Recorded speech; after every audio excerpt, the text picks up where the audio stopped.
इससे पहले मैं एक आपको वो शेयर कर लूं। एक मार्च 5 से 11 हम एक प्रोग्राम कर रहे हैं, आप में से कोई इंटरेस्टेड हो तो। मैंने सुनीता जायसवाल का मेरे पास वो था मेल, तो उनको मैंने मेल किया है। और एक एक झलक आपको यहाँ दिखा देता हूँ, ये टूल कंस्ट्रक्शन के ऊपर है। और इसमें दो जने शेयर करेंगे हम, एक मैं हूँ, एक एक डॉक्टर प्रमोद गुप्ता, शायद आप जानते हो, उनके लेक्चर भी होंगे। और मैं इसमें ये 3 टॉपिक ले रहा हूँ। 9 मार्च को डॉक्टर एस के त्यागी, ये दिख रहा है, using factor analysis in tool development. और डॉक्टर एस के त्यागी, टूल स्टैंडर्डाइजेशन कंसेप्चुअल बेसिस और टूल स्टैंडर्डाइजेशन यूजिंग एसपीएसएस। तो basically validity, reliability, item analysis, ये सब निकालने के लिए ये मेरे 3 वो हैं लेक्चर्स हैं। आप में से कोई इंटरेस्टेड हो तो मैंने सुनीता जायसवाल को बोला है कि इसको ग्रुप पे शेयर कर देना, कोई इंटरेस्टेड होगा तो अटेंड कर ले।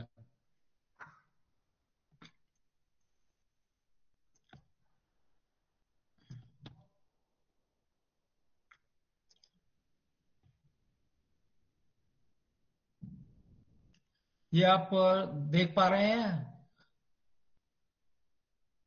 जी सर। अच्छा। दिख तो रहा है। आज आज हम पढ़ेंगे एनालिसिस ऑफ कोवेरायंस।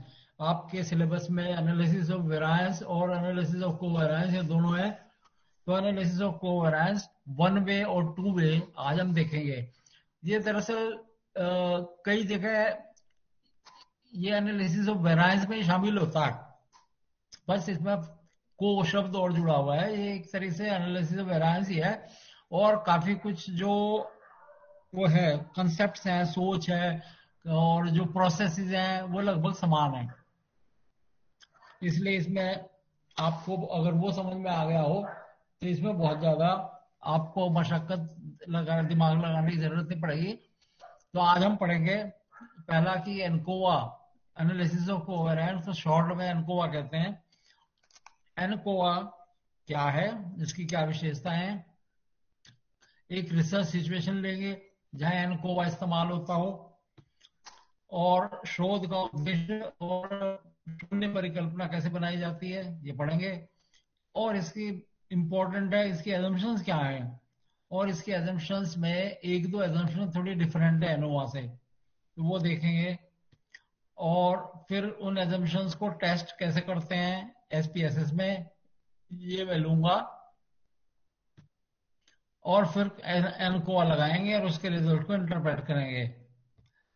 और पोस्ट सिग्निफिकेंस, अगर सिग्निफिकेंस आती है वैल्यू, तो उसी तरीके से पेयर वाइज कंपैरिजन है या कंट्रास्ट है। तो मैं वन वे में आपको पेयर वाइज कंपैरिजन दिखाऊंगा और टू वे में प्लान कंट्रास्ट बताऊंगा, ताकि ये दोनों आपको फिर से आ जाएं। हालांकि ये पढ़ ही चुके हैं आप। और लास्ट में हम इफेक्ट साइज की बात करेंगे, इसमें भी इफेक्ट साइज होता है। तो ये है हमारा ओवरव्यू एजेंडा। तो शुरुआत करते हैं कैरेक्टरिस्टिक्स से। तो एनकोवा, जैसे कि इससे दिख रहा है, एनकोवा में को और लगा हुआ है, ये सी और लगा हुआ है, बल्कि एनोवा में सी लगा दो तो एनकोवा हो जाता है। और सी का मतलब है कोवेरिएट। तो ANCOVA is nothing but ANOVA with covariate और with more than one covariates. अब कोवेरिएट या कोवेरिएट्स क्या होते हैं? तो कोवेरिएट वो चर है जो फैक्टर के साथ इंटरफियर करता है, हस्तक्षेप करता है, और आउटकम वेरिएबल की जो वो है उसको प्रभावित करता है, उससे जो रिलेशनशिप है।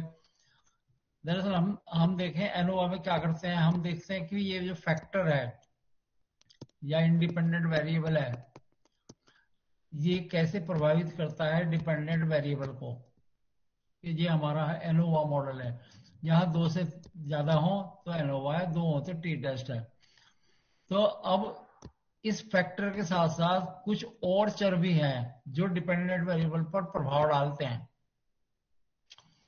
तो ये हम ये कैसे पता लगाएं कि ये फैक्टर का प्रभाव है कि इस हस्तक्षेपी चर का प्रभाव है? या कोवेरिएट का प्रभाव है। कोवेरिएट इसलिए कह रहे हैं क्योंकि ये इसके साथ कोवेरी करता है के और इसको प्रभावित करता है। एक उदाहरण लेंगे अभी थोड़ी देर बाद। तो और ये जो कोवेरिएट है इसको हमारे पास कंट्रोल करने का साधन नहीं है।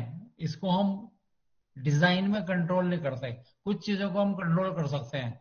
जैसे मान लीजिए हम मेथड ऑफ टीचिंग का प्रभाव देखना चाह रहे हैं अचीवमेंट पर।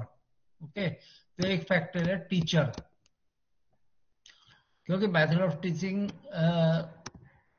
को टीचर प्रभावित करता है। मेरी मनपसंद ब्लेंडेड लर्निंग है तो मैं ब्लेंडेड लर्निंग में बेहतर पढ़ा पाऊंगा।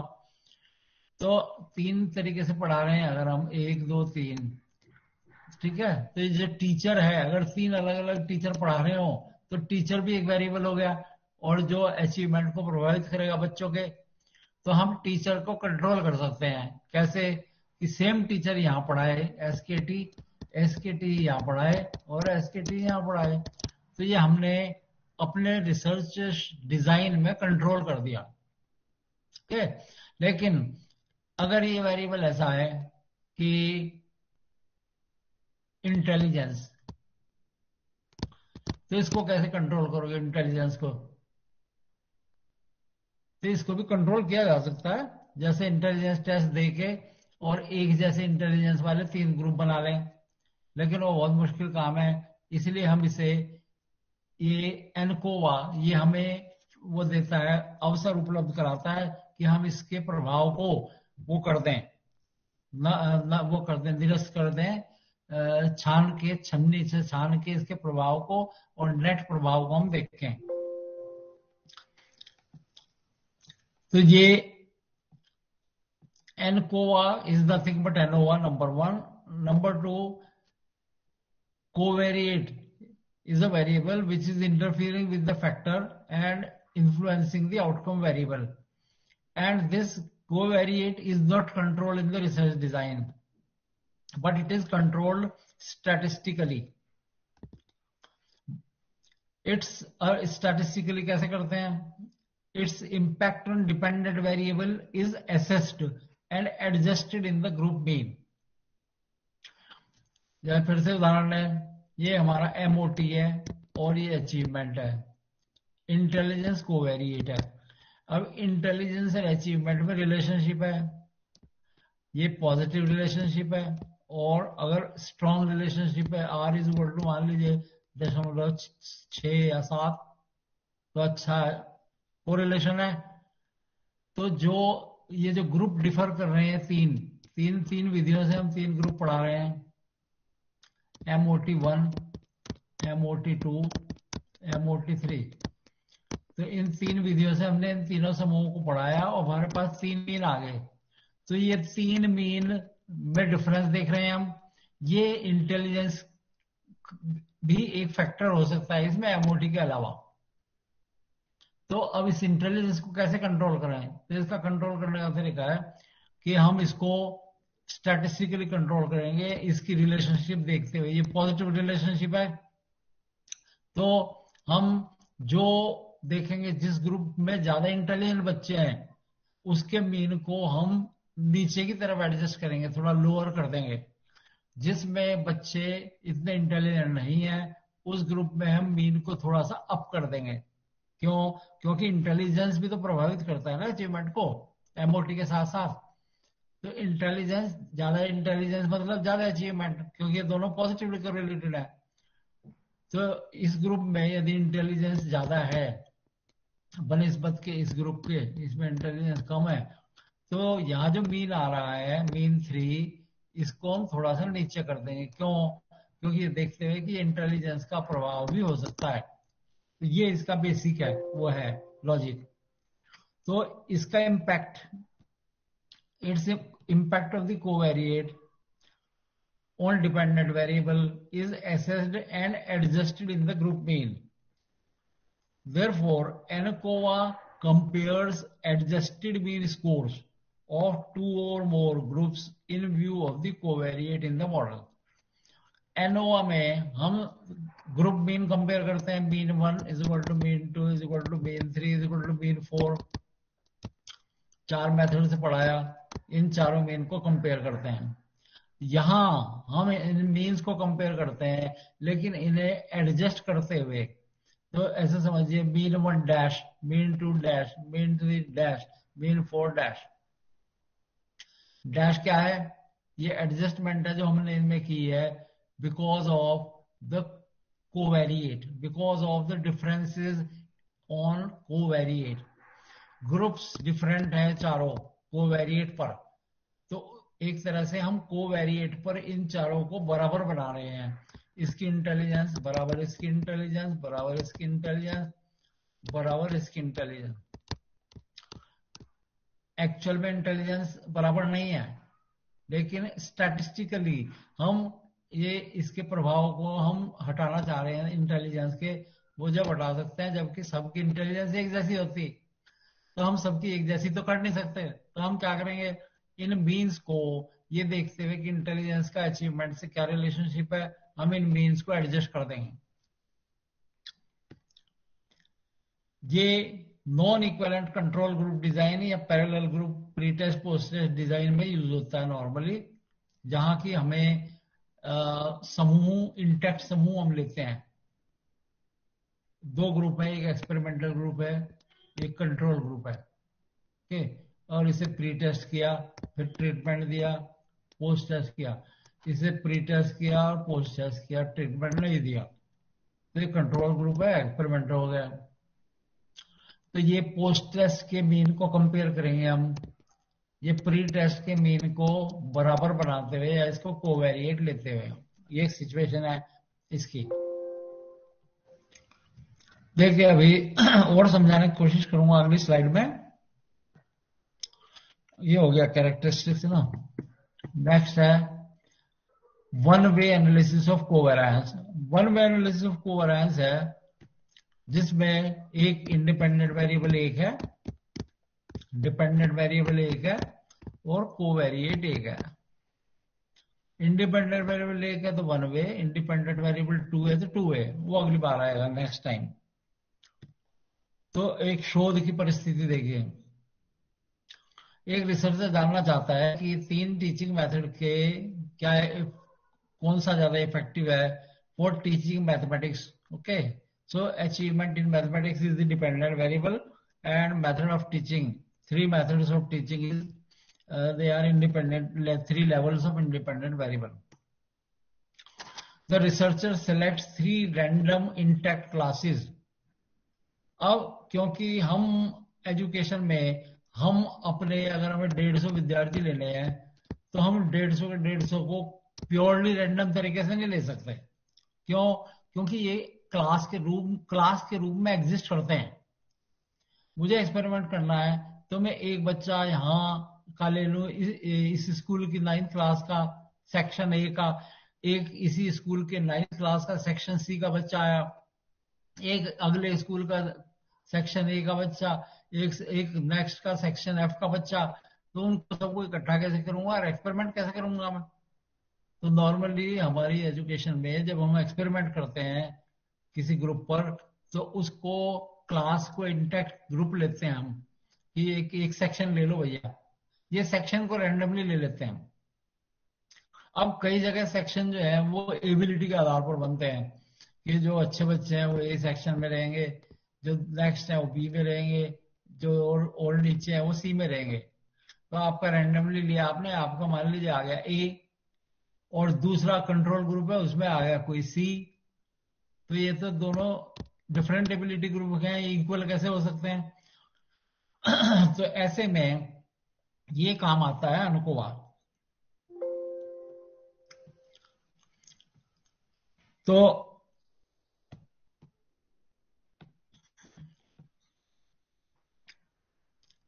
रिसर्चर ने सेलेक्ट किए, 3 क्लासेस सेलेक्ट कर ली और रैंडमली, देखिए हमने क्लास रैंडमली सेलेक्ट की, ठीक, क्लास के बाद फिर ट्रीटमेंट रैंडमली दिया। मतलब 3 ग्रुप है तो कौन से ग्रुप में कौन सी क्लास जाएगी ये हम चिट डाल के निकालेंगे। ऐसे नहीं कि इस पर्टिकुलर को ये दे दिया, इस पर्टिकुलर को ये दे दिया, इस पर्टिकुलर को ये दे दिया। तो दो लेवल पे हम रैंडमनेस ले रहे हैं, randomness in selecting the classes and randomness in assigning the treatment. Subject या स्टूडेंट हम ये रैंडमली सेलेक्ट नहीं कर रहे कि क्यों, क्योंकि ये फिजिबल नहीं है। अब ये कंपेयर करना चाह रहे हैं कि तीन तरीके से पढ़ाओ और पढ़ाने के बाद अचीवमेंट के मीन्स को कंपेयर कर लो। However, the researcher thinks the groups may vary in intelligence, which will affect the outcome variable. Now, the researcher want to make sure that these differences in mean scores of achievement are due to MOT and not intelligence. Intelligence की वजह से नहीं है, सिर्फ MOT की वजह से है। तो उसके लिए वो this can be done by adjusting group means of achievement for differences in intelligence among groups। हम इसको एडजस्ट कर सकते हैं, जो मीन है उनको थोड़ा ऊपर नीचे करेंगे और उन मीन्स को कंपेयर करेंगे।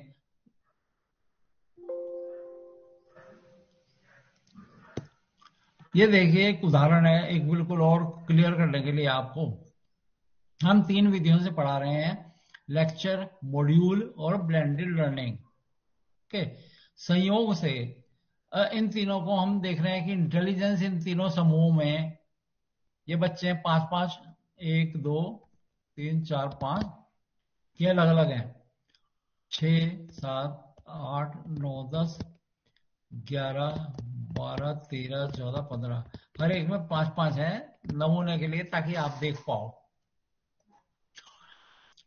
और इनमें हमने इसको लेक्चर से पढ़ा है, इसको मॉड्यूल से, इसको ब्लेंडेड लर्निंग से। ये देखिए अचीवमेंट टेस्ट दिया लास्ट में, तो इसके नंबर आए 23 21 20 34 19। मॉड्यूल ग्रुप में आए 25 39 29 38 45। तो मॉड्यूल ग्रुप बेहतर नजर आ रहा है अचीवमेंट से, इससे लेक्चर से। ब्लेंडेड लर्निंग 35 48 41 50 51, ये सबसे बेहतर नजर आ रहा है। देखा जाए इसका मीन सबसे ज्यादा आएगा, इसमें अंतर देखिए सिग्निफिकेंट आने की संभावना है। तो अचीवमेंट ऑफ 3 ग्रुप्स है ना, ये डिफर कर रहा है। लेकिन अब इंटेलिजेंस पर गौर कीजिए। इंटेलिजेंस हमने बराबर नहीं की थी शुरू में, क्यों? क्योंकि हम बिल्कुल रेंडमली हमने नहीं लिए थे, क्लासेस ले ली थी हमने। अब ये इंटेलिजेंस स्कोर्स हैं इस ग्रुप के, ये इंटेलिजेंस स्कोर है इस ग्रुप के, इन दोनों की तुलना करो तो ये ज्यादा इंटेलिजेंस इसमें अच्छे हैं, इसमें कम है। इस वाले में और भी ज्यादा अच्छे हैं इंटेलिजेंस में। ठीक है, अब ये जो लेक्चर वाला ग्रुप है, इसमें जो कम स्कोर आए हैं, हो सकता है इस वजह से आए हो कि इनकी इसमें कम इंटेलिजेंट बच्चे हैं, ना कि लेक्चर की वजह से। तो इन समूहों को इंटेलिजेंस के बेसिस पर इक्वल कैसे बनाया जाए, ताकि हम कह पाए कि ये इंटेलिजेंस का की वजह नहीं है। अब जो मीन में अंतर आया है वो इंटेलिजेंस की वजह से नहीं है, बल्कि वो एमओटी की वजह से है। इसके लिए हम इन मीन्स को एडजस्ट करेंगे, ये देखते हुए कि ये इंटेलिजेंट ग्रुप है, ये बीच का है, ये सबसे कम इंटेलिजेंट ग्रुप है। ठीक है, तो दरअसल इनके जो मीन आए हैं, ठीक है, ये अचीवमेंट का मीन है। मान लीजिए इसमें ऐसी मैं अंदाज लगा रहा हूं, नहीं तो कैलकुलेट करना पड़ेगा। मान लीजिए इसका मीन है 45, इसका मीन है 38 और इसका मीन है 30। ये है मीन्स। लेकिन क्योंकि ये ग्रुप डिफर कर रहे हैं इंटेलिजेंस में, इसलिए इस 45 में कुछ योगदान ज्यादा इंटेलिजेंट होने की वजह से भी है, तो इसको मीन को मैं नीचे एडजस्ट करूंगा, तो इसका मीन एडजस्टेड मीन आएगा 41। ये भी थोड़ा इसके मुकाबले अच्छा है, लेकिन इसके मुकाबले कम है, तो इसका मीन को कहीं एडजस्ट करेंगे, मान लीजिए 38 39, और इसको हम करेंगे अप करेंगे इसे, इसके मुकाबले, या बल्कि 37 कह लो 37, और इसे हम थोड़ा अप करेंगे कि 35। अब ये इन मीन को कंपेयर करेंगे हम, 35, 37 और 41। अब हो सकता है इनमें अंतर ना हो, तो 35, 37 और 41 ये कैसे मीन है? ये एडजस्टेड मीन्स हैं। एडजस्टेड कैसे किया? एडजस्ट किया आपने इसके बेस पर कि इनमें इंटेलिजेंस में डिफरेंसेस हैं। तो ये इसका वो है, लॉजिक है। अब हम आते हैं इसका शोध उद्देश्य और शून्य परिकल्पना कैसे बनती है। रिसर्च ऑब्जेक्टिव और null hypothesis for ANCOVA. Research objective होगा to compare the adjusted mean scores of achievement in mathematics of student of class 6th taught by lecture method, module and blended learning by taking intelligence as covariate। Hindi में अगर लिखना हो तो बुद्धि को सहचर लेकर कक्षा 6 के विद्यार्थियों के गणित उपलब्धि, कक्षा 6 के विद्यार्थियों के व्याख्यान विधि, मॉड्यूल विधि और ब्लेंडेड लर्निंग विधि द्वारा पढ़ाए गए विद्यार्थियों के समायोजित माध्य फलांकों की तुलना करना। तो अगर इसमें से एडजस्टेड शब्द हटा लो और ये हटा दो, ये हटा दें, तो ये हो गया ANOVA. To compare the mean score of achievement in mathematics of student of class 6 taught by lecture method, module and blended learning। ये हुआ एनोवा, वन वे एनोवा। लेकिन क्योंकि हम इसमें इंटेलिजेंस को कोवेरिएट ले रहे हैं, तो हम मीन्स को एडजस्ट कर रहे हैं on the basis of relationship between achievement and intelligence. तो इसमें ये दो शब्द हम जोड़ेंगे, एक तो एडजस्टेड और दूसरा कोवेरिएट का नाम, किसके बेसिस पर एडजस्ट हो रहे हैं। तो ये शब्द इंपॉर्टेंट है, to compare the adjusted mean score and by taking intelligence as covariate. इनसे पता लगता है ये एनकोवा है। ओके, बस नल हाइपोथेसिस तो बिल्कुल ऐसी ही आसान है। There is no significant difference in the adjusted mean scores of achievement in mathematics taught by lecture method, module and blended learning by taking intelligence as covariate। तो दरअसल ये ऐसा है कि हम पढ़ा रहे हैं 3 विधियों से, ओके, 3 ग्रुप्स को, और बीच में जब पढ़ाते पढ़ाते उनके इंटेलिजेंस टेस्ट भी उन्हें दे रहे हैं, और जब खत्म होता है हमारा एक्सपेरिमेंट, उसके बाद हम उन्हें मैथमेटिक्स का टेस्ट दे देते हैं, तो अचीवमेंट स्कोर आ जाते हैं। तो हमारे पास 3 ग्रुप के अचीवमेंट स्कोर्स भी हैं और इंटेलिजेंस के स्कोर्स भी हैं।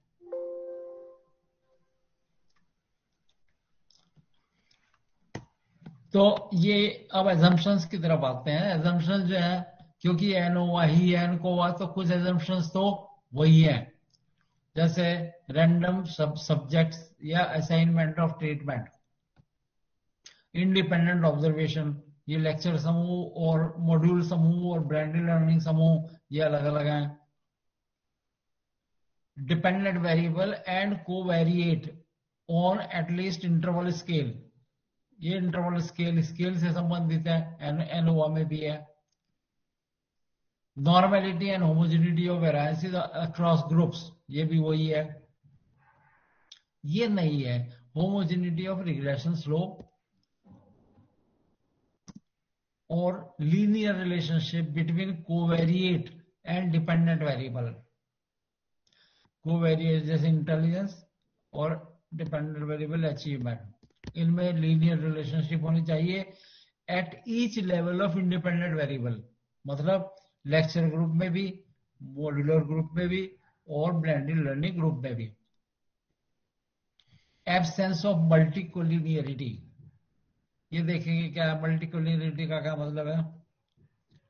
अब है, इनको हम एजम्पशंस को टेस्ट करेंगे, तो मैं बेसिकली ये 2 बताऊंगा, तीसरी बताऊंगा क्यों, इसे डिस्कस नहीं करेंगे। ये 3 है एनकोवा की खास तौर पर, ये नॉर्मलिटी होमोजेनिटी ये तो आपको पता ही है, और फिर से आएंगे इसमें होमोजेनिटी। तो हम अब आ रहे हैं एजम्पशन टेस्टिंग पर। ओके, और ये क्या होती है इनकी डिटेल भी पढ़ेंगे। तो पहला जो है वो है होमोजेनिटी ऑफ रिग्रेशन स्लोप।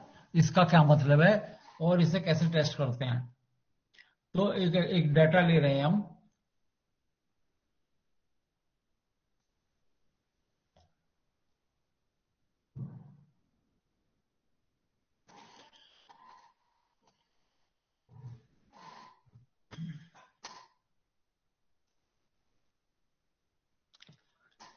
ये देखिए वेरिएबल व्यू, हमारे पास ट्रीटमेंट है दो, मॉड्यूल ग्रुप और ई लेक्चर ग्रुप।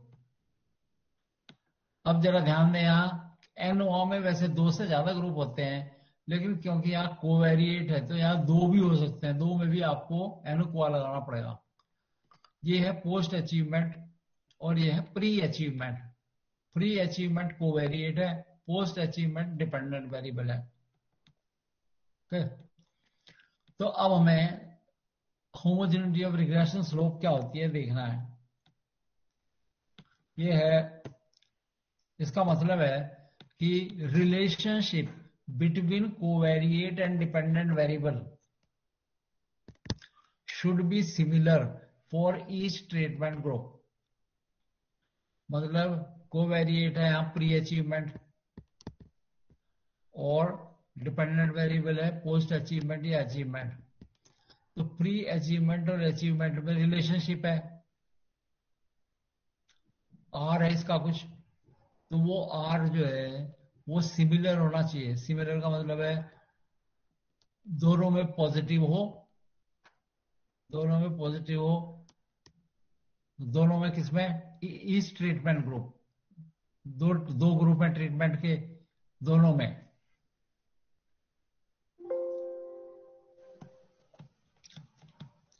यहाँ दो ग्रुप कौन कौन से हैं, दो ग्रुप है, ई लेक्चर ग्रुप और मॉड्यूल ग्रुप। तो ई लेक्चर ग्रुप में भी इन दोनों की रिलेशनशिप अगर पॉजिटिव है तो मॉड्यूलर ग्रुप में भी पॉजिटिव होनी चाहिए, और अगर उसमें स्ट्रांग है तो इसमें भी स्ट्रांग होनी चाहिए। तो दिशा और मात्रा दोनों समान, लगभग लगभग समान होनी चाहिए। और जो मात्रा है वो पता लगती है रिग्रेशन स्लोप से, मात्रा और दिशा दोनों। ये देखिए,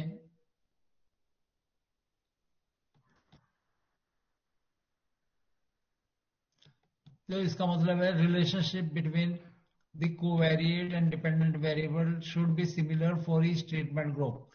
that means the regression line should have equal slope या बी पैरेलल। देखिए रिलेशनशिप ऐसे होती है, ये प्री अचीवमेंट है, ये पोस्ट अचीवमेंट है। आप ये आई रिलेशनशिप। ओके, ये है ई लेक्चर ग्रुप के लिए। अब जो दूसरा ग्रुप है उसके लिए, ये दूसरा ग्रुप है, उसके लिए भी ऐसी होनी चाहिए। ये कौन सा ग्रुप है, ई लेक्चर और मान लिया मॉड्यूल। तो क्यों, ये भी पॉजिटिव है, ये भी पॉजिटिव है। इसका स्लोप, स्लोप का मतलब होता है ये एंगल, ये वाला एक्स एक्सिस से एंगल, ये दोनों एंगल भी बराबर हैं।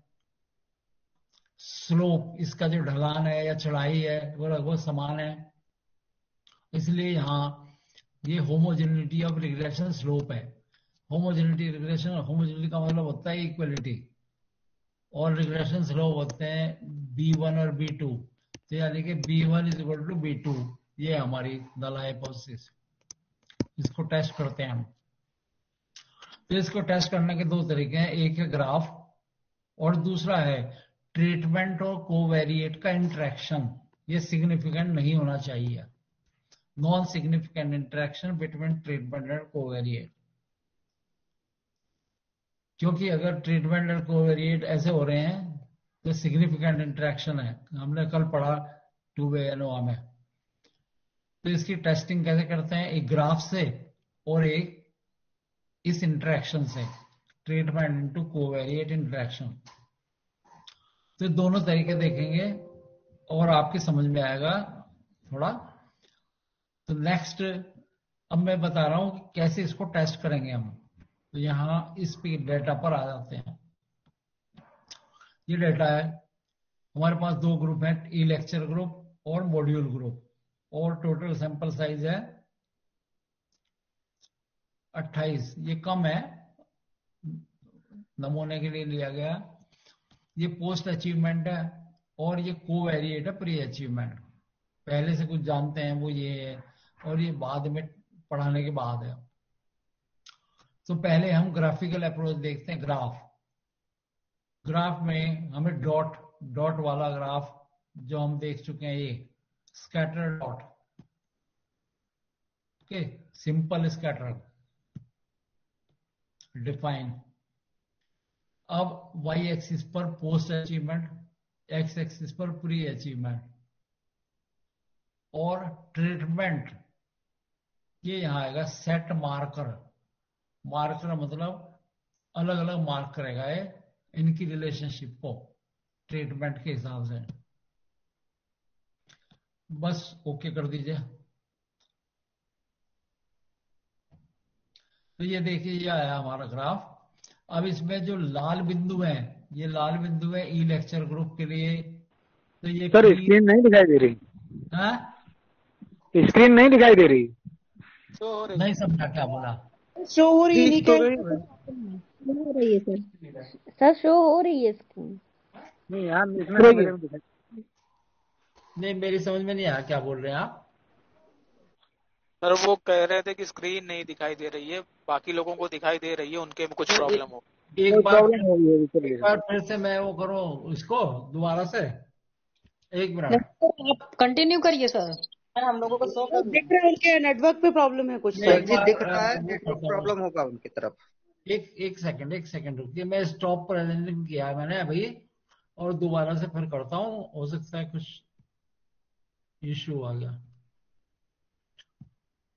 योर एंटायर स्क्रीन हो जाता है कई बार ऐसा।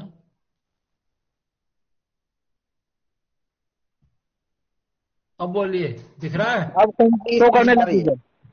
और ये वाला दिख रहा है क्या? ये सब दिखाई दे रहा है सर। सब दिख रहा है सर, सब दिख रहा है। दिख रहा है, दिख रहा है सर। अच्छा, ठीक दिख रहा है, है सर। ओके। तो यहां से हम ये देख रहे थे कि ये ब्लू पॉइंट रिप्रेजेंट करते हैं मॉड्यूलर ग्रुप के लिए ग्राफ है, और रेड वाला ई लेक्चर के लिए है, ये रेड है ना। तो यहां कल भी देखा था हमने, जैसे उसमें भी देखा था, इसे डबल क्लिक करोगे तो ये वो हो जाएगा एक्टिवेट। और इसमें यहां एक लाइन खींचते थे, अगर सिंगल ग्रुप होता तो ये लाइन खींची थी हमने, add fit line at total. लेकिन अब ये वाली खींचेंगे, add fit line at subgroup. इस पर क्लिक करेंगे तो ये इसने ग्रुप वाइज लाइन खींच दी। ये है, ये वाली ब्लू लाइन है ब्लू पॉइंट के लिए, और रेड वाली है रेड वालों के लिए। तो ये ग्राफ आया आपका, ये है relationship between pre achievement and post achievement separately for module group and E lecture group. तो इसको मैं कॉपी पेस्ट करके यहां ले आया इधर ग्राफ को। अब इसे समझने की कोशिश करें।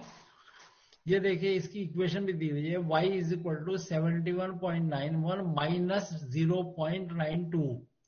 तो ये जो -9 ये है B1 रिग्रेशन स्लोप, माइनस 0.92। दूसरे में है B2, ये है 1.59। तो देखिए ये माइनस है, यहां रिलेशनशिप नेगेटिव है। ये B2 प्लस है, यहां रिलेशनशिप पॉजिटिव है। ये देख रहे हैं ग्राफ भी दिख रहा है आपको, ये ग्राफ नेगेटिव रिलेशनशिप है, पॉजिटिव रिलेशनशिप है। ये दोनों लाइनें काट रही हैं। कल आपने देखा था, अगर लाइनें एक दूसरे को इंटरसेक्ट कर रही हो तो वो इंटरेक्शन होता है उनमें।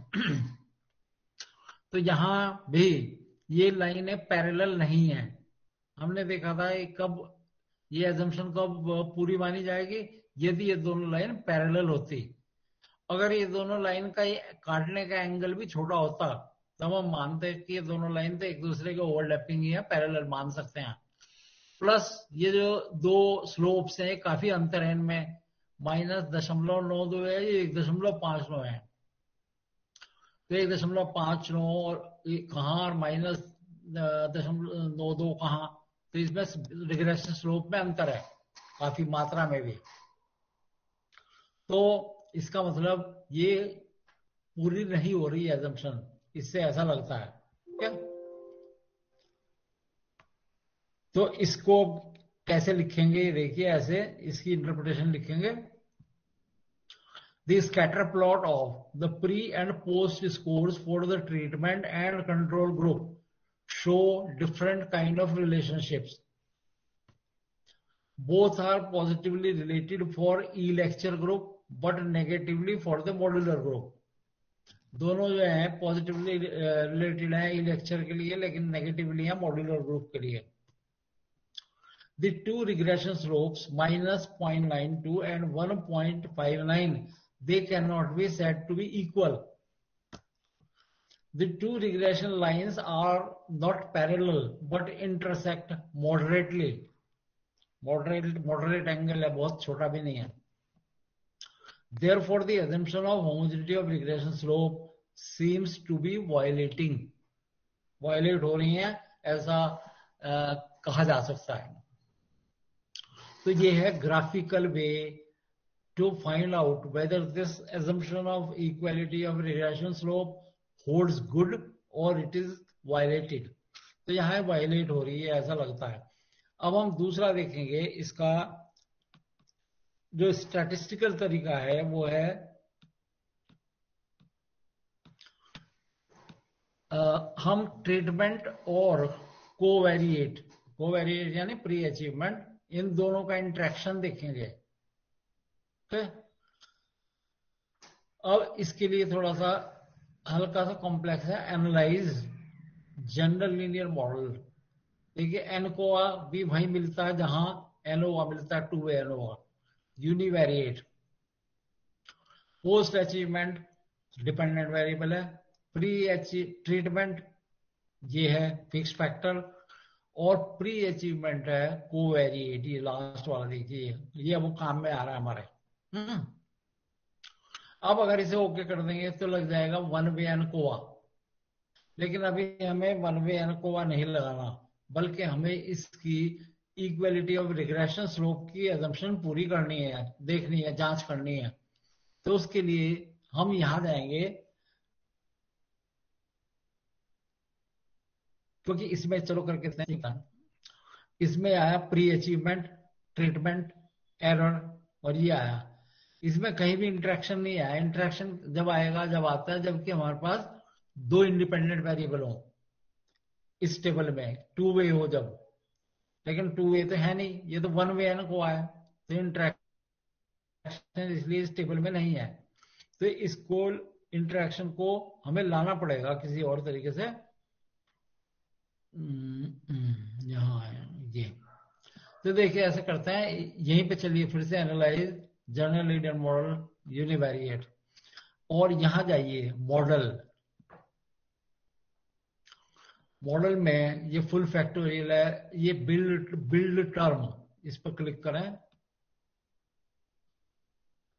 अब ये ट्रीटमेंट और कोवेरिएट, ये प्री अचीवमेंट, इन दोनों को इकट्ठा सेलेक्ट कर लें शिफ्ट दबा के, और ये लिखा है बिल्ड टर्म फॉर इंटरेक्शन, ये इंटरेक्शन निकाल देगा ट्रीटमेंट और प्री अचीवमेंट में, उसके यहां ले आए, और कंटिन्यू और ओके। तो ये टेबल आ गई अपने पास। ये देखिए ट्रीटमेंट इनटू प्री अचीवमेंट। तो ये मैं यहां पे आपको दिखाऊंगा इधर, ये आ गया टेस्टिंग ट्रीटमेंट इनटू कोवेरिएट इफेक्ट, यानी कि इंटरेक्शन ऑफ ट्रीटमेंट एंड कोवेरिएट। तो ये ट्रीटमेंट है, ट्रीटमेंट इनटू प्री है, प्री अचीवमेंट स्कोर। ये देखिए ये एफ वैल्यू है और ये पी वैल्यू है, डिग्री ऑफ फ्रीडम 225 है। हाँ, एरर और ये तो ये 0.05 से कम है, इसलिए सार्थक है। और सार्थक है तो इसका मतलब ये ट्रीटमेंट ये सिग्निफिकेंट है ना। इसका मतलब homogeneity of regression slope assumption पूरी नहीं होती, वायलेट होती है। तो जो हमें रिजल्ट मिला था ग्राफिकल मेथड से, वही यहां से हमें मिल गया।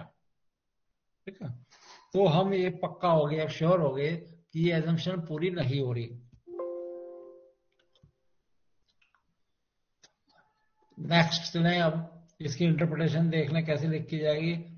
ऐसे लिखेंगे, as observed from table 1, the value of f for interaction of treatment and covariate is 3.979. Significance with degree of freedom 225 is 0.032. Since this value is less than alpha level of 0.05, it is significant at 0.05 level of significance. Therefore, there is a significant effect of interaction of treatment and covariate on the outcome variable.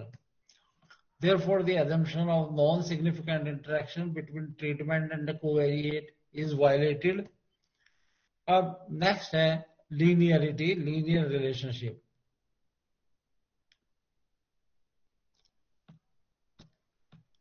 Linear relationship देखने के लिए, जैसे कि हमने देखा था correlation के time कि ग्राफ खींचते हैं, फिर से ग्राफ में जाएंगे, लीगेसी और स्कैटर। अब यहां मैट्रिक्स, क्योंकि हमें अलग अलग ग्रुप के लिए, ये लेक्चर के लिए अलग और इसके लिए अलग चाहिए, तो इसे क्लिक करेंगे हम। ये मैट्रिक्स वेरिएबल है, मतलब किस किस के बीच में रिलेशनशिप चाहिए आपको, पोस्ट और प्री के बीच में। बल्कि पहले प्री रखो, एक्स एक्सिस पे जाएगा, पोस्ट वाई एक्सिस पे जाएगा। और ये ट्रीटमेंट जो है, पहले हमने यहां रखा था सेट मार्कर, अब यहां आएगा ये पैनल बाई ट्रीटमेंट। तो we are studying relationship between pre test and post test, okay, and having a matrix for separate treatment. ये है आपका ग्राफ।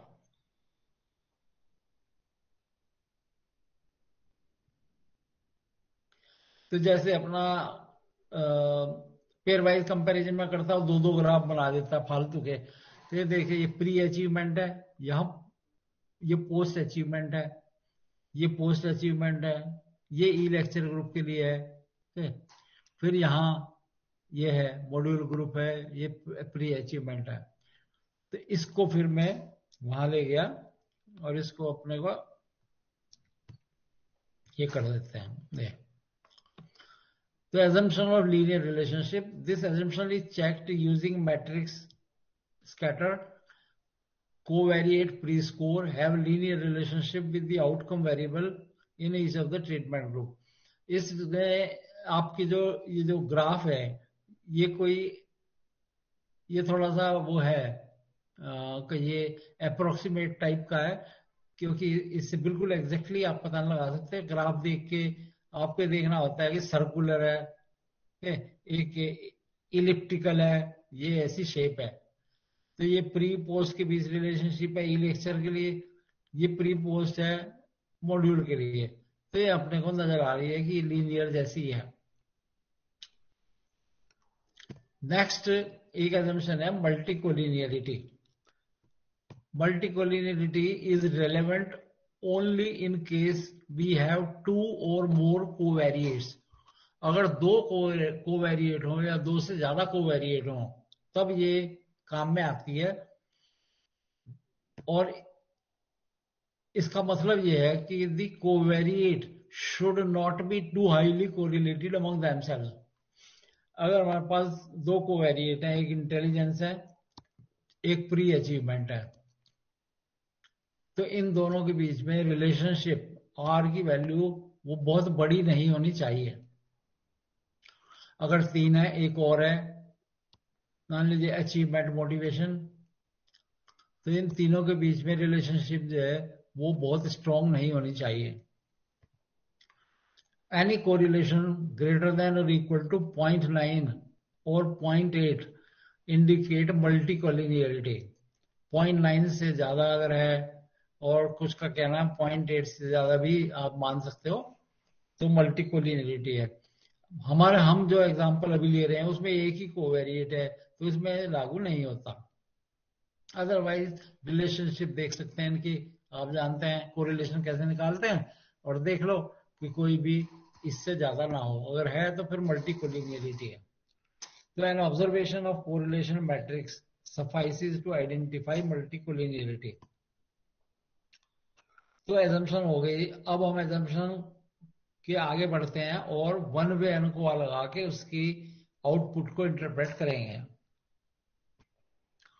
तो एक और उदाहरण लेते हैं, इक्वल डेटा सेट है, यहां there are 3 strategies of enhancing self confidence. बच्चों के आत्मविश्वास बढ़ाने के 3 वो हैं, ट्रीटमेंट है, 3 स्ट्रेटेजीज हैं, 3 व्यू हैं। ओके,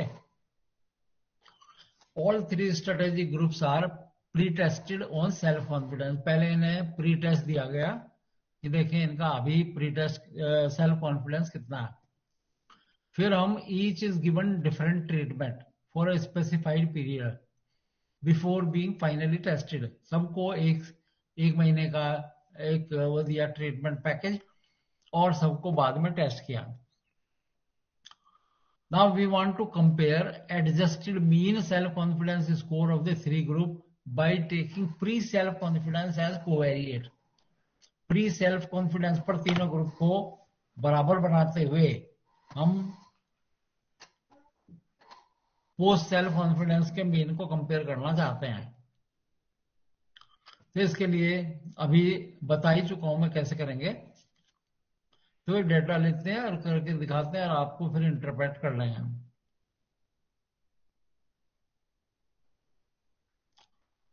ये इसमें बहुत कुछ कहीं और इस्तेमाल करने के लिए काम किया हुआ है। बेसिकली ये चीजें हैं इसमें। ये पोस्ट सेल्फ कॉन्फिडेंस है, ये प्री सेल्फ कॉन्फिडेंस है, ये स्ट्रेटेजी है। 3 स्ट्रेटेजी है, 1 2 3। ये 3 स्ट्रेटेजी हैं। पहली काउंसलिंग, दूसरी रोल प्ले और तीसरी स्टोरी टेलिंग। 3 कॉन्फिडेंस बढ़ाने के तरीके हैं। एक काउंसलिंग करते हैं हम उनके, एक उन्हें रोल प्ले करवाते हैं, और एक स्टोरी टेलिंग, कहानियां सुनाते हैं, बड़े बड़े लोगों की प्रेरक कहानियां। तो ये डेटा अपने पास। तो आइए इसका हम वन वे एन को लगाते हैं। तो ये जनरल लीनियर मॉडल, यूनिवेरिएट और post self confidence dependent variable, pre self confidence covariate, और स्ट्रेटेजी ये फैक्टर। ओके, तो ओके कर दो। पहले सबसे पहले देख लेते हैं। तो ये टेबल आ गई हमारे पास मेन, कि प्री सेल्फ कॉन्फिडेंस यहां से देखना है हमें, स्ट्रेटेजी और एरर। प्री सेल्फ कॉन्फिडेंस वाला यहां नहीं देखा जाएगा इधर, ये। तो ये इसकी एफ वैल्यू है 4.22211।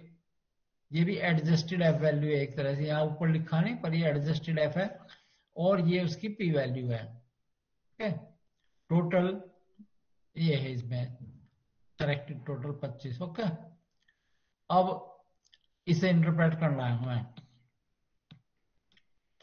तो ये सिग्निफिकेंट है कि नहीं बताइए, स्ट्रेटेजी का प्रभाव सार्थक है या नहीं?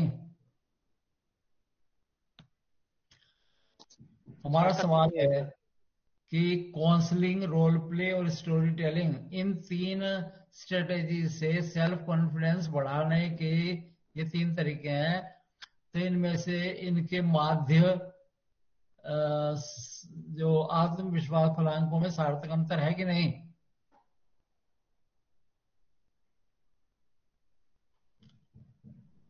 हाँ जी बोलिए। अरे इससे देखना होता है ये एफ वैल्यू है, ये इसकी सिग्निफिकेंस वैल्यू है, यहाँ से पता लगेगा। सर ये सार्थक है सार्थक है। बिल्कुल 0.05 लेवल पर। सार्थक है। सार्थक है तो क्या मतलब हुआ, मतलब तीनों स्ट्रेटेजीज जो है ना वो सेम नहीं है उनकी इफेक्टिवनेस, है ना, कोई कोई बेहतर है दूसरे से, ये कैसे पता लगे? तो ये जब पता लगेगा, अब इसका वो लगाना पड़ेगा इसमें क्या, पोस्ट हॉक टेस्ट इसके बाद।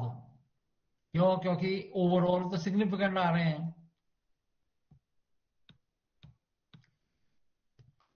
ये देखिए अब इसमें होमोजेनिटी ऑफ एरर वेरिएंस कहाँ आएगा, ये तो ये वाला है, ये देखा आपने, तो होमोजेनिटी ऑफ एरर वेरिएंस, और वो कैसे आएंगे इसके,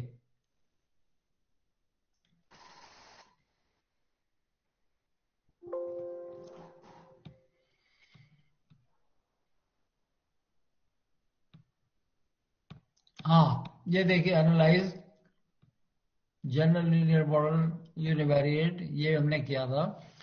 यहां ऑप्शन में जाएंगे तो ये है होमोजेनिटी टेस्ट, और ये है एस्टिमेट ऑफ इफेक्ट साइज, ये है डिस्क्रिप्टिव, इस पे भी लगा देते हैं, चलो कंटिन्यू।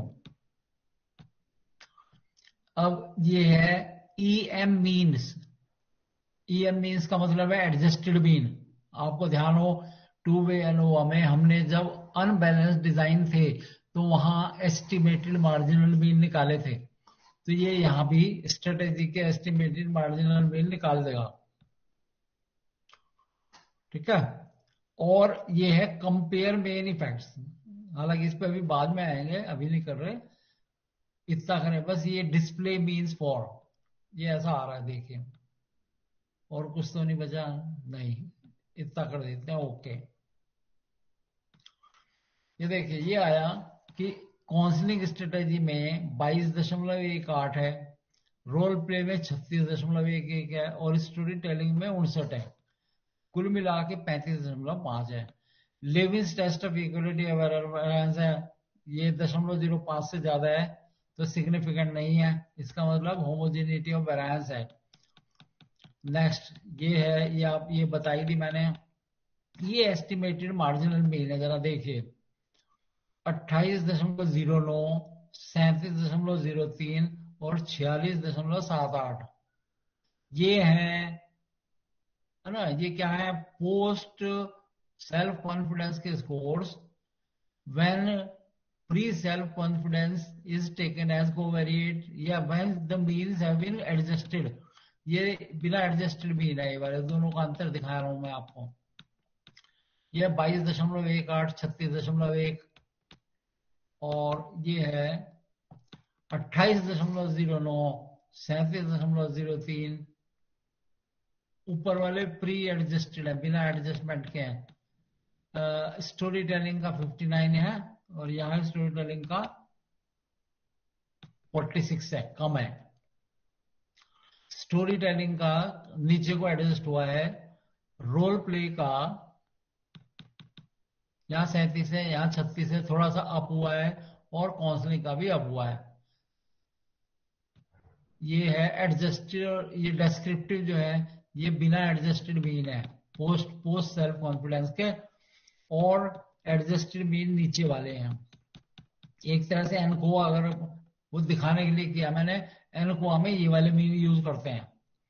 तो यहाँ देखिए इनमें 28, 37 और 46, इनमें लगता है कि इनमें तीनों में अंतर है, अब पता नहीं कौन कौन से में अंतर है, 28, 37 में है या नहीं, 28 और 46 में है या नहीं, ठीक है, और 37 और 46 में है या नहीं।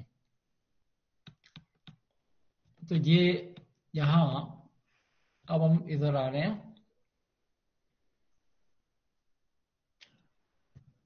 इनको इंटरप्रेट कर रहे हैं, होमोजेनिटी को और स्टेबल को।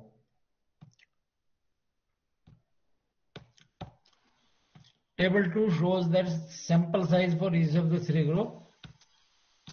Table 3 produces the result of Levin's test for equality of variance of post self confidence score of the three treatment group. Lewis statistics F is equal to 1.162, DF 223, P 0.331, which is greater than 0.05. This is not significant. Therefore, homogeneity of variance assumption is fulfilled. There is no significant difference in the error variances. Is not rejected. Hence, it is safe to assume the assumption of homogeneity of variance is not violated. Now, table 4 shows that adjusted F value, अब ये शब्द use करना है आपको,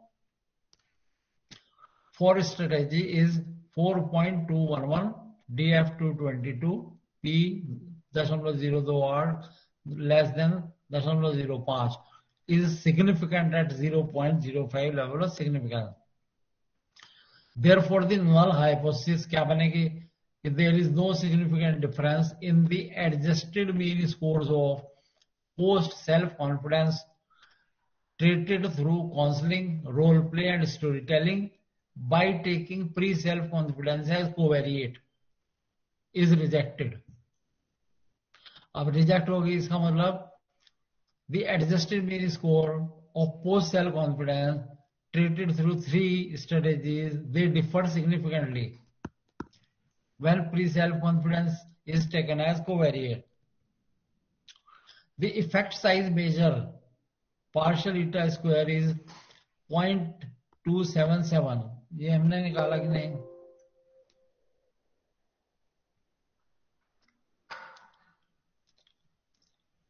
ये partial eta square 0.277 ये बताता है कि आपका कितना इफेक्ट साइज है. तो इफेक्ट साइज इज 0.277. इसका मतलब 27.7% जो वेरिएंस है, ओके, वो उसका कारण जो है वो ये है इंडिपेंडेंट वेरिएबल. अब हमें पता लगाना है कि कौन सी स्ट्रेटेजी ग्रुप जो है किन पेयर्स में सिग्निफिकेंट डिफरेंसेस है. To find out the pairs of strategy group differing significantly in their adjusted mean score, post hoc test will be conducted next. अब ये पोस्ट हॉक टेस्ट करेंगे. अब ये मीन वाली टेबल आई देखिए, counselling, role play, story telling, ये 3 adjusted mean आए. ठीक है, लेकिन वो कैसे करेंगे? पोस्ट हॉक में जाएंगे हम,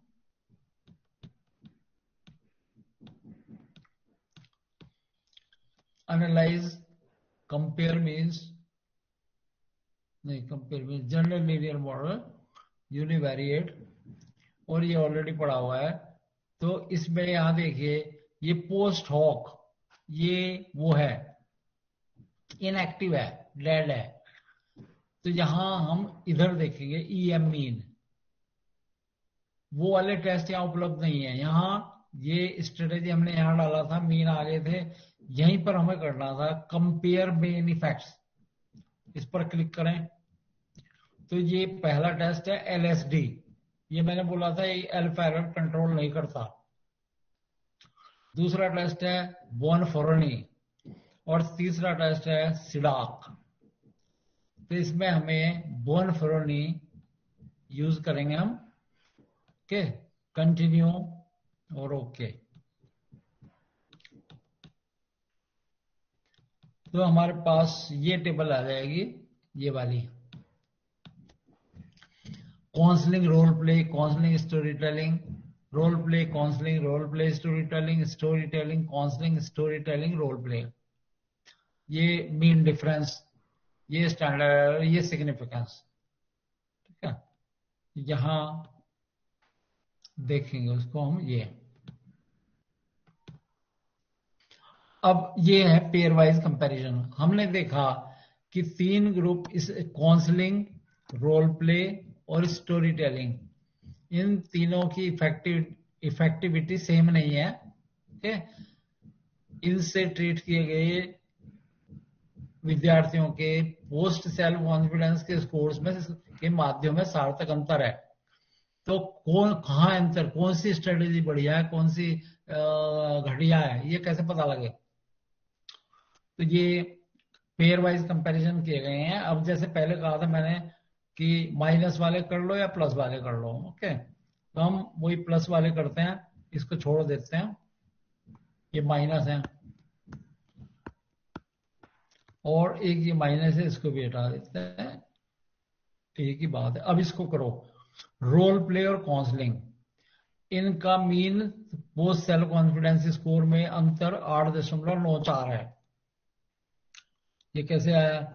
ये यहां से आ रहा है, देखिए रोल प्ले और काउंसलिंग, इसमें से सब्ट्रैक्ट कर दीजिए, 28 और 9 37 होता है ना, तो 8 दशमलव समथिंग है, 8.94, ये इसकी सिग्निफिकेंस वैल्यू है। ये 0.05 से ज्यादा है, इसलिए सार्थक नहीं है, ओके। तो रोल प्ले और काउंसलिंग में कोई सिग्निफिकेंट डिफरेंस नहीं है इनकी इफेक्टिवनेस में। स्टोरी टेलिंग और काउंसलिंग 18.69, ये लिखा भी है इधर, the mean difference is significant at 0.05 level, adjustment for multiple comparison Bonferroni।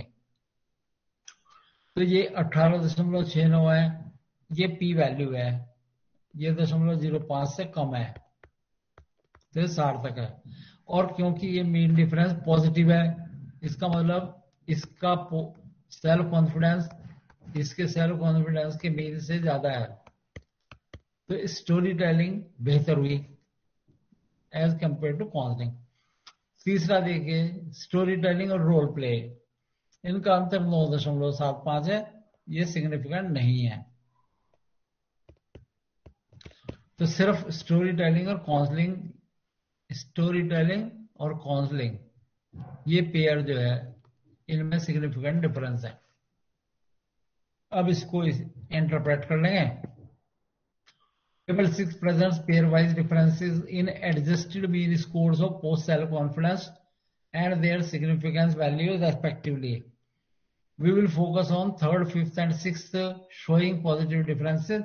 The other rows repeat this information. Observing the 3rd row, the difference in adjusted mean score of post self-confidence of role play I and counseling J is 8.940. P 0.092 जो 0.05 से ज्यादा है, सार्थक नहीं है, सार्थकता के 0.05 स्तर पर। इसका मतलब ये दोनों ग्रुप सिग्निफिकेंटली डिफर नहीं करते समायोजित माध्य फलांकों पर, जबकि प्री एससी को वेरिएट लिया गया हो। इसी तरीके से दूसरे स्टोरी टेलिंग और रोल प्ले के में भी कोई सार्थक अंतर नहीं है, लेकिन जो तीसरा है स्टोरी टेलिंग और काउंसलिंग, इनमें सिग्निफिकेंट डिफरेंस है, ओके। आगे देखा जा सकता है कि स्टोरी टेलिंग ग्रुप का मीन जो है वो 46.782 है, जो काउंसलिंग के मीन से सिग्निफिकेंटली ज्यादा है। ये हमारी पहली टेबल बताएगी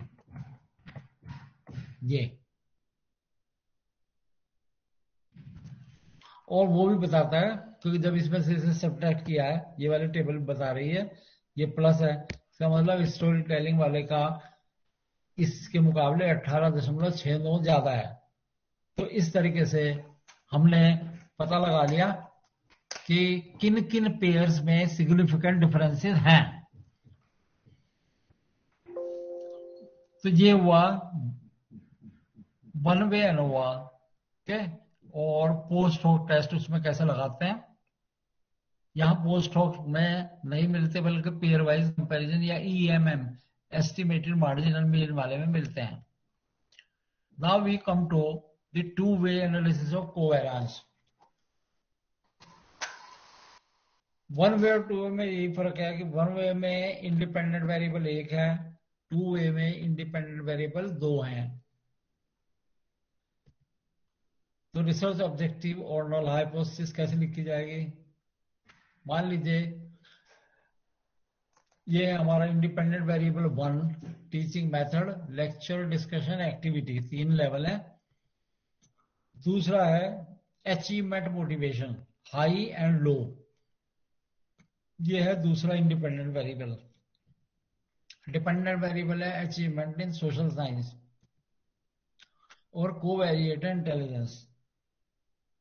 तो बनाओ बनाओ जरा, बताइए, एक सेंटेंस बोलिए, इसका शोध उद्देश्य बनाइए।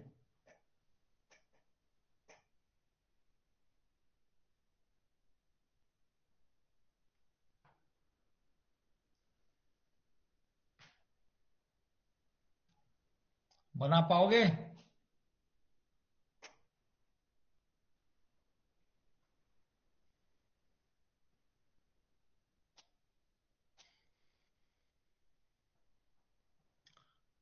अरे हाँ ना बोलिए भाई, कुछ ना कुछ बोलिए कि बना रहे हैं, हाँ बना सकते हैं, सोचेंगे या नहीं।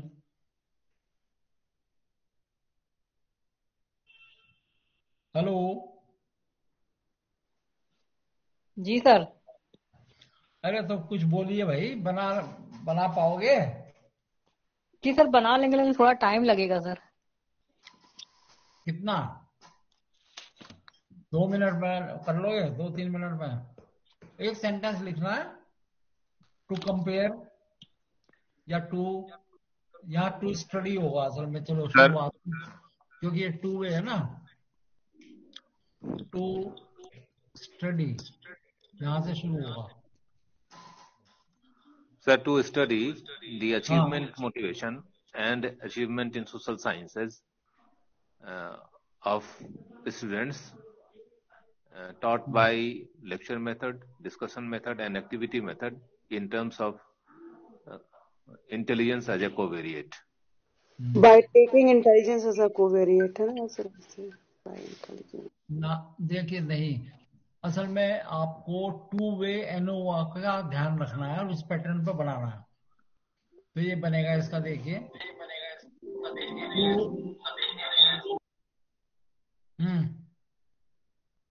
बोलो। नहीं, to study the effect of teaching method, achievement, motivation and their interaction on achievement in social science of class 7 student by taking intelligence as covariate। तो इसमें अगर ये ना होता तो ये टू वे एनोवा का बनता कि to study the effect of teaching method, achievement, motivation and their interaction. null hypothesis, there is no significant effect of teaching method, achievement, motivation and their interaction on achievement in social science। ऐसा बनता है।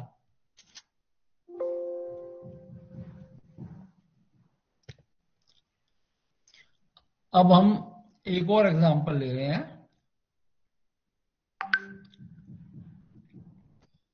अच्छा इसमें बढ़िया, चलो। To N कोआइन spaces data है ये हमारा। एक इंडिपेंडेंट वेरिएबल है टीचिंग मेथड, और मेथड में 3 है। SPSS demo with lab work number 1, number 2 SPSS demo, number 3 traditional. Independent variable 2 है डिपेंडेंस। इसके बेसिस पर 2 ग्रुप है, एक डिपेंडेंट एक इंडिपेंडेंट। कुछ होते हैं इंडिपेंडेंट लर्नर, कुछ है डिपेंडेंट लर्नर, चम्मच से खिलाओ तो खाते हैं। कुछ इंडिपेंडेंट है, अपने आप स्वाध्याय में ज्यादा वो इंटरेस्ट लेते हैं। और डिपेंडेंट वेरिएबल है अचीवमेंट इन स्टैटिस्टिक्स, कोवेरिएट है प्री अचीवमेंट इन स्टैटिस्टिक्स। शोध उद्देश्य है to study the effect of teaching method, dependence and their interaction on achievement in statistics of PhD coursework students by taking pre-achievement in statistics as covariate.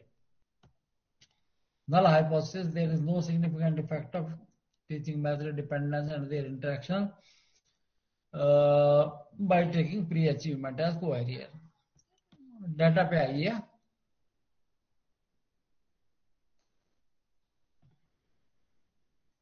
ये data हमारा treatment, pre achievement, post achievement, dependence. ये treatment 3 है, SPSS demo with lab work, SPSS demo, traditional. और dependence में 2 हैं, dependent और independent. अब इसमें लगाना है हमें 2A ANCOVA. Analyze compare means general linear model, post achievement, treatment, fixed factor, pre dependence, pre factor, pre achievement, covariate. ठीक है, ये आ जाएगा। सबसे पहले लगा लो, चाहो तो ये काम और कर लो। होमोजेनिटी, डेस्क्रिप्टिव की जरूरत नहीं है, तो दिखाने के लिए था। एस्टिमेट ऑफ इफेक्ट साइज, और बाकी अभी जरूरत नहीं है कुछ भी करने की। ओके, अगर इंटरेक्शन सिग्निफिकेंट आएगा तो फिर प्लॉट पे जाएंगे। अगर मेन इफेक्ट सिग्निफिकेंट आएंगे तो फिर हम या तो यहां जाएंगे EM मीन पर, या जाएंगे कंट्रास्ट पर। EM मीन मैं आपको बता चुका हूं, तो अब की बार कंट्रास्ट बताऊंगा। तो अभी इतना कीजिए, देखिए क्या होता है। तो ये SPSS डेमो में 10 हैं, डेमो विद लैब वर्क में 10 हैं, डेमो में 10 हैं, और ट्रेडिशनल में 10 हैं। Dependent 15, independent 15। ये लेविन्स टेस्ट है। Okay, Levene's test of equality variance, इसकी F वैल्यू 1.19 है और P वैल्यू 0.05 से ज्यादा है, इसलिए सिग्निफिकेंट नहीं है। तो एजम्पशन पूरी होती है। ये है, देखिए अब इसमें हम 3 लाइन करेंगे। ट्रीटमेंट, ट्रीटमेंट का इफेक्ट देखेंगे हम। ट्रीटमेंट का इफेक्ट जो है, F वैल्यू ये है, एडजस्टेड F है 3.626, P वैल्यू है 0.043, ये 0.05 से कम है। इसका मतलब ट्रीटमेंट का प्रभाव है, ट्रीटमेंट का सार्थक प्रभाव पड़ता है। ये इसका पार्शियल ईटा स्क्वायर है, जिसका मतलब है 24% वेरिएंस जो है वो ट्रीटमेंट के कारण है। डिपेंडेंस, डिपेंडेंस का कोई प्रभाव नहीं है, क्योंकि इसकी सिग्निफिकेंस वैल्यू ये 0.277 जो 0.05 से ज्यादा है। ट्रीटमेंट इनटू डिपेंडेंस ये भी सिग्निफिकेंट नहीं है, क्योंकि 0.301 है। ठीक है, तो अब हमें, क्योंकि ट्रीटमेंट का प्रभाव है, इसका मतलब ट्रीटमेंट के बेस पर जो समूह बन रहे हैं 3, उन तीनों में कहीं कुछ पेयर्स में सार्थक अंतर है, कुछ में नहीं है। वो पता लगाने के लिए अब हम इसमें लगाएंगे कंट्रास्ट टेस्ट। कंट्रास्ट इसलिए लगा रहे हैं अभी क्योंकि आपको दिखाना है कंट्रास्ट टेस्ट ना कैसे होता है।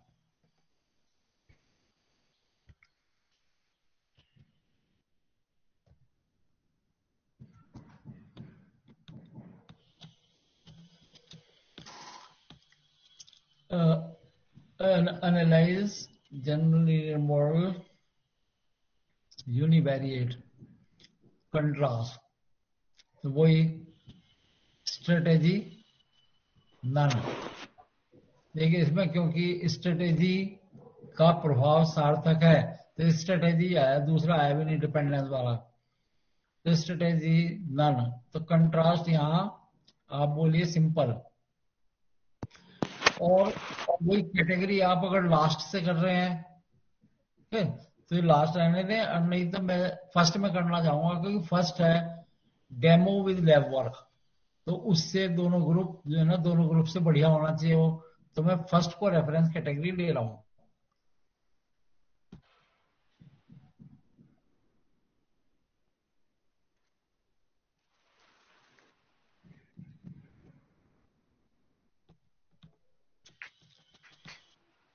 ये आया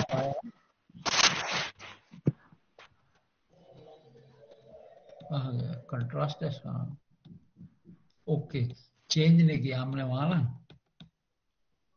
हम चेंज करना भूल गए उसमें ना। Analyse general linear model, univariate, contrast, ये चेंज यहाँ चेंज करना है ना, ताकि ये यहाँ आए। जब यहाँ आएगा तभी ये करेगा।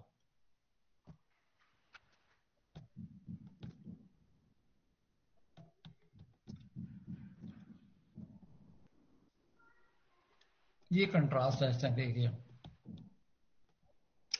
ये लेवल 2 वर्सेस लेवल 1।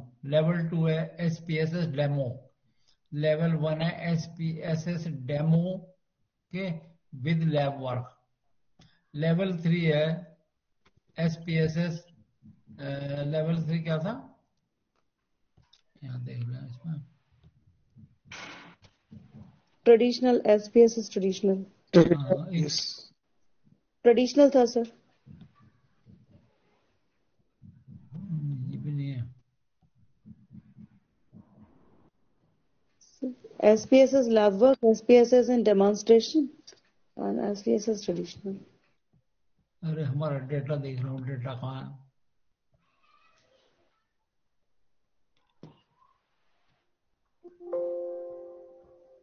एक सेकंड, मुझे डेटा अपना खोज रहा हूँ।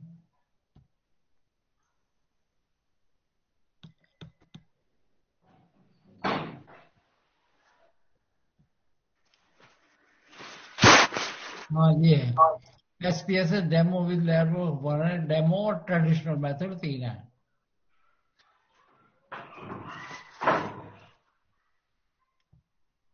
तो ये आउटपुट मिली हमें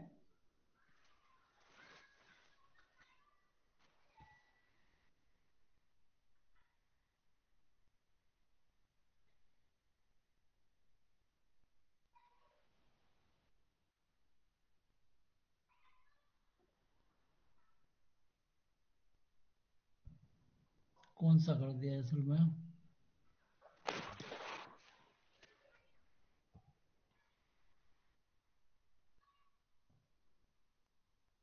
इसमें असल में पेयर वाइज कंपैरिजन कर दिए इसमें मैंने ना अपने प्रेजेंटेशन में। खैर हम थे यहाँ, मैं यहाँ से पहले शुरू कर रहे हैं जरा। हम यहाँ थे, ये हमने किया, उसके बाद ये आया आपकी SPSS आउटपुट आ गई एनकोवा की। तो यहाँ हमने देखा कि ट्रीटमेंट का प्रभाव सार्थक है क्योंकि 0.05 से कम है और इसका इफेक्ट साइज 24%। ठीक है, डिपेंडेंस का कोई प्रभाव नहीं है और ट्रीटमेंट इनटू डिपेंडेंस का भी कोई प्रभाव नहीं है। अब ये क्योंकि ट्रीटमेंट का प्रभाव है तो हमारे 3 ग्रुप हैं, SPSS demo plus lab work, SPSS demo और SPSS ट्रेडिशनल। तो इन तीनों ग्रुप्स में सिग्निफिकेंट डिफरेंस है। ये डिफरेंस, इसका मतलब है तीनों समूह बराबर नहीं है, तो अंतर कहाँ है? तो ये देखने के लिए पहले इसकी इंटरप्रिटेशन देखिए। Effect of treatment on achievement, अच्छा लिखा नहीं, आपसे लिखवाने के लिए था। पेयर वाइज कंपैरिजन है, तो अभी हमने नहीं किए, पेयर वाइज कंपैरिजन नहीं किया इसमें क्योंकि वो कर चुके थे ना पहले।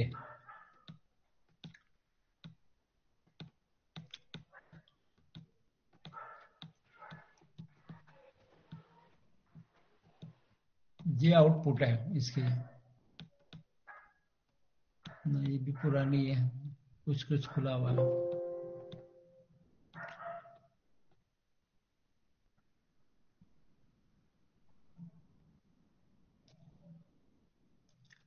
Analyze general linear model, univariate, okay, contrast.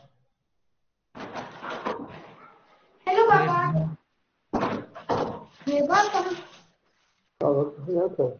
हाँ सिंपल कैटेगरी मैंने लास्ट की हुई है, लास्ट ही रहने दें। चेंज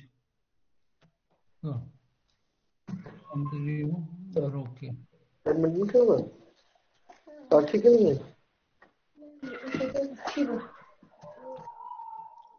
किसी का माइक्रोफोन ऑन है क्या? बंद कर लूं? Mike Manoj ji Manoj sir mike off कर दीजिए। हेलो, माइक ऑफ रखिए, जल्दी इधर ध्यान दें। ये है लेवल 1 वर्सेस लेवल 3 और level 2 versus level 3, reference category 3। और इसको हम यहाँ लाए हैं पेयर वाइज कंपैरिजन, क्योंकि हम कर चुके हैं ये हमारी टेबल जरा ये ध्यान दें। तो लेवल 1 है SPSS demo with lab work, level 3 है ट्रेडिशनल। इन दोनों के मीन अचीवमेंट स्कोर्स का डिफरेंस है 13.356 और जिसकी सिग्निफिकेंस है बोर्ड की हुई है 0.016। ये 0.05 से कम है, इसलिए सार्थक है। इसका मतलब लेवल 1 का यानी कि SPSS demo with lab work से पढ़ाए गए विद्यार्थियों, पीएचडी कोर्स वर्क के विद्यार्थियों के समायोजित माध्य उपलब्धि फलांक ट्रेडिशनल मेथड के से पढ़ाए गए विद्यार्थियों से अधिक है, सार्थक रूप से उच्च है। लेवल 2 वर्सेस लेवल 3 देखें, इनका अंतर जो है वो 5.578 है, ओके, और सिग्निफिकेंस है 263 जो 0.05 से बड़ा है, इसलिए सार्थक नहीं है। तो एसपीएसएस डेमो और ट्रेडिशनल मेथड इन दोनों से पढ़ाए गए विद्यार्थियों के माध्य समायोजित माध्य उपलब्धि फलांकों में सार्थक अंतर नहीं है, ओके, जबकि पूर्व उपलब्धि फलांकों को सहचर लिया गया हो। तो इस तरीके से हम यहाँ प्लान कंट्रास्ट भी इसे कर सकते हैं, जैसा आपने वहां देखा था वन वे एलो में आपने देखा था एक।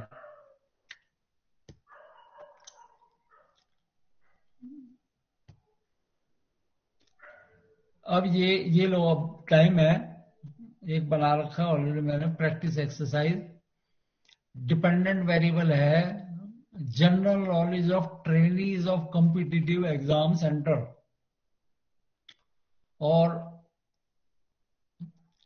इंडिपेंडेंट वेरिएबल है mode of teaching online offline, and covariate है प्री जनरल नॉलेज। तो आप इसका शोध उद्देश्य और शून्य परिकल्पना बनाएं। हमारे पास अभी 8 मिनट हैं, तो आपको मैं इसमें से 5 मिनट दे देता हूं।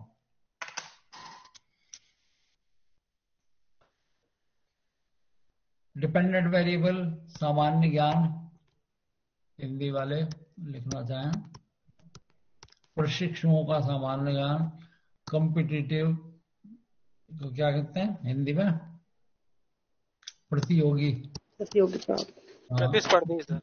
प्रतियोगी परीक्षा केंद्र के प्रशिक्षुओं का सामान्य ज्ञान, मोड ऑफ टीचिंग है ऑनलाइन ऑफलाइन, और ये पूर्व सामान्य ज्ञान है। ये बताइए 1 वे एनोवा कि 2 वे एनोवा?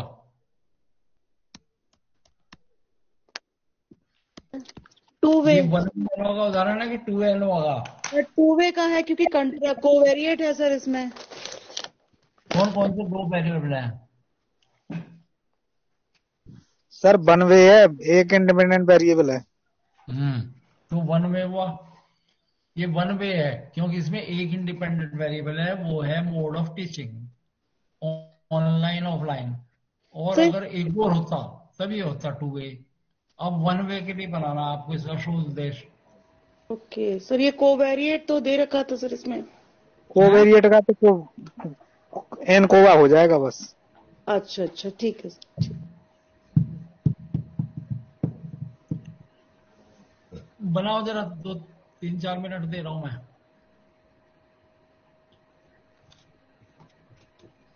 बोलो जरा।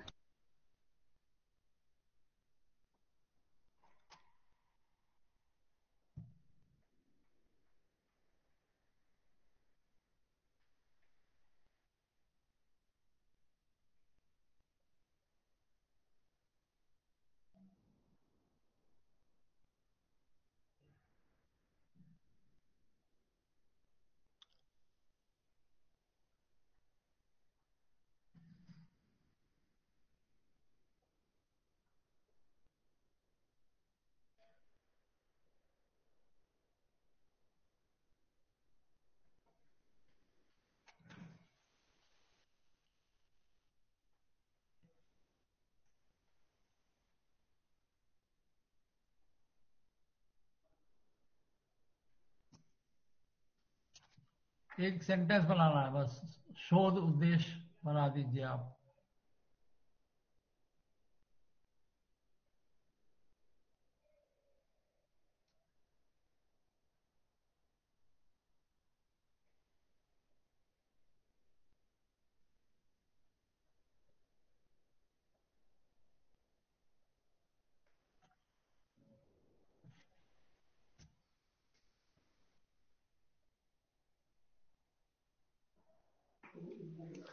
सर मैं ट्राई करता हूँ। हाँ बोलिए। आवाज आ रही है सर? हाँ जी बिल्कुल आ रही है। बोलिए। To study the effect of hmm the mode of teaching of hmm online and offline competitive examination center on general knowledge of the trainees in relation to pre-general knowledge as a covariate.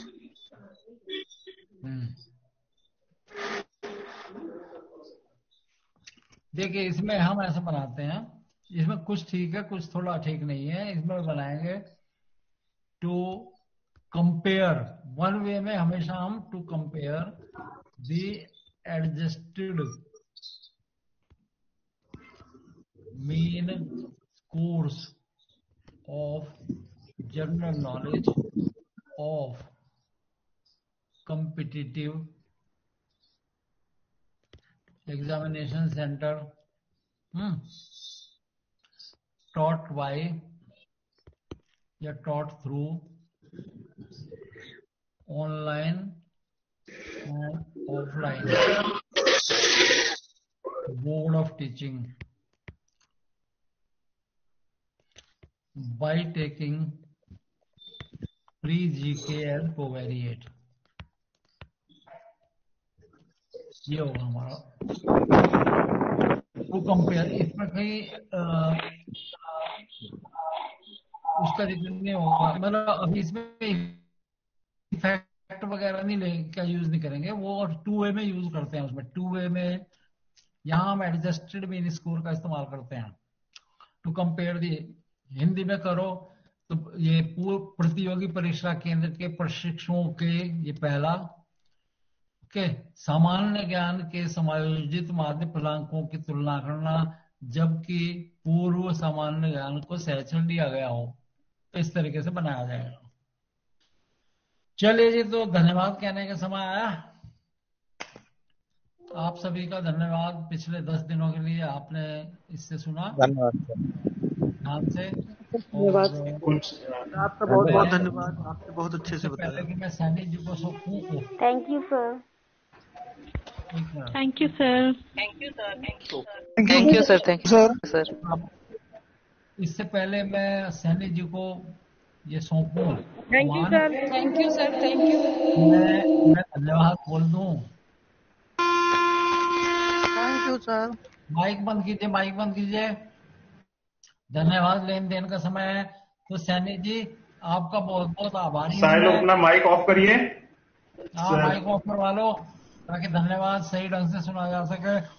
Sir क्यों ऐसा कह रहे हैं? तो सबसे पहले सैनी जी का, मुनेश जी का, हेड ऑफ द डिपार्टमेंट का, कानपुर विश्वविद्यालय के अधिकारियों का मैं आभारी हूं कि उन्होंने मुझे मौका दिया और आप लोगों से वो होने का रूबरू आपसे कुछ संवाद करने का मौका मिला। तो वो पुनः आपका आभार। आप सबने 10 दिन तक लगातार हमें सुना और कि ये हमारी पता नहीं ऐसी ऐसी मुश्किल मुश्किल चीजों को झेला उसके लिए मैं आपका आभारी हूँ। Thank you.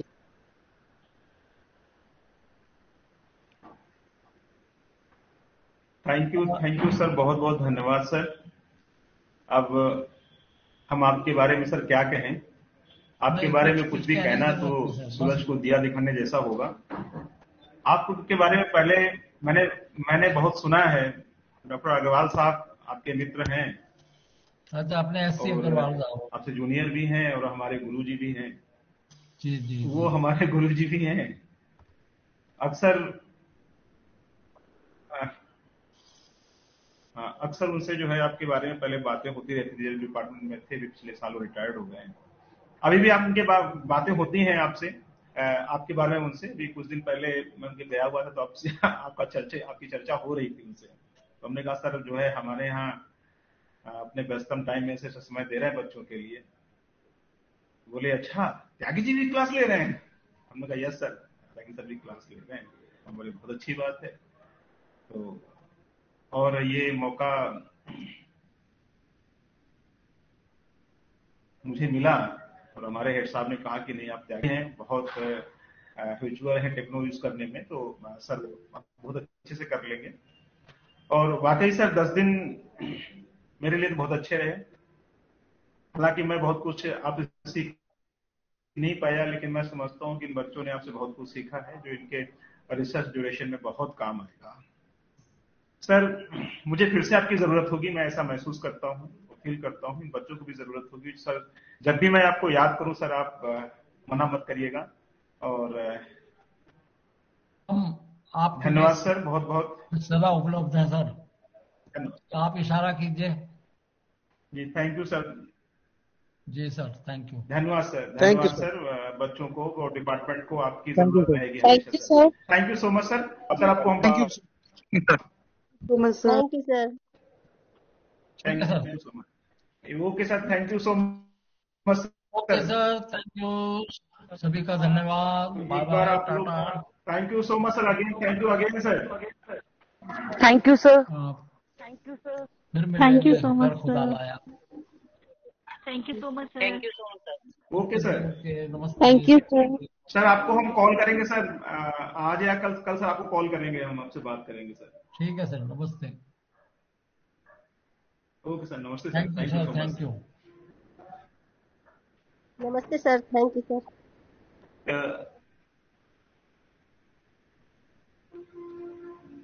मेरे पास आप लोगों की बच्चों अटेंडेंस है। अटेंडेंस में जो प्रेजेंट नहीं है मैं उनके नाम बोल रहा हूँ।